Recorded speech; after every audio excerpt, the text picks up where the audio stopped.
يا صاحبي كيفك؟ ايه يا صاحبي، الاهلي هيحط عليكم النهارده كام؟ هو الماتش النهارده، المباراة النهارده؟ يا ابني الزمالك هيحط عليكم خلاص. خلاص الزمالك هيحط عليك. ميعادنا بعد الماتش. تمام تمام، حلو الكلام.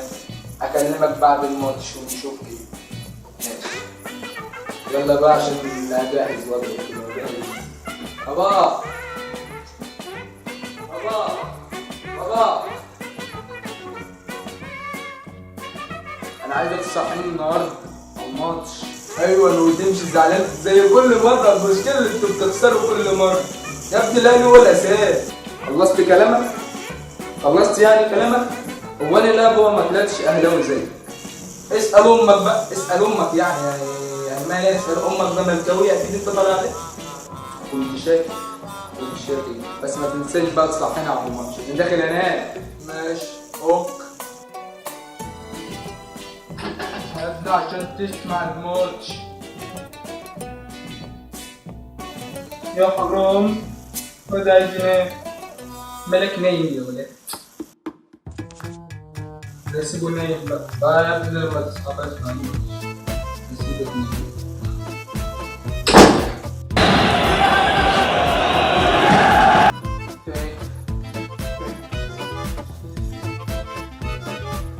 الماتش بدأ. بابا بابا بابا، لو شفت لك اهو صحيني.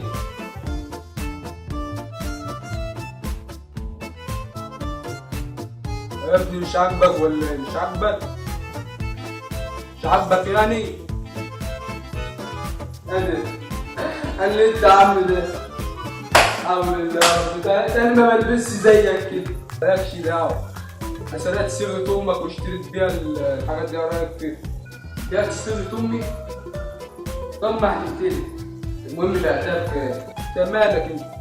لا بطمن بس عشان في شويه فلوس كده عايز ادفع فلوس.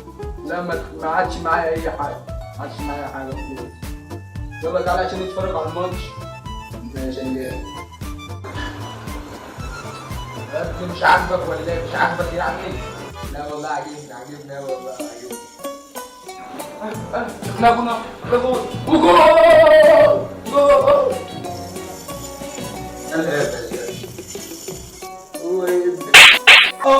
لا والله انت بتضربني كتير يا ماشي. ايه يا معلم، ما بتتكلمش ليه؟ انت بتشتمني ليه؟ انت بتقل ادبك عليا ليه؟ ما انا هديك بالجزمه. اقسم بالله اديك بالجزمه. فوق تاني العيال اللي هجموا على مرتضى منصور او نادي الزمالك ياخد بالجزمه. انا بالبص يا سيد، اصغر واحد في النادي الاهلي فوق دماغي. جماهير ادوا جماعهم. يا ابني فوق تاني العيال اللي هجموا على مرتضى منصور او نادي الزمالك ياخد بالجزمه. انا بالبص يا سيد، اصغر واحد في النادي الاهلي فوق. واد الجن، استغفر الله العظيم. طب بعد ما تخلص الصدمه اللي انت فيها دي هتصل عليا. سلام.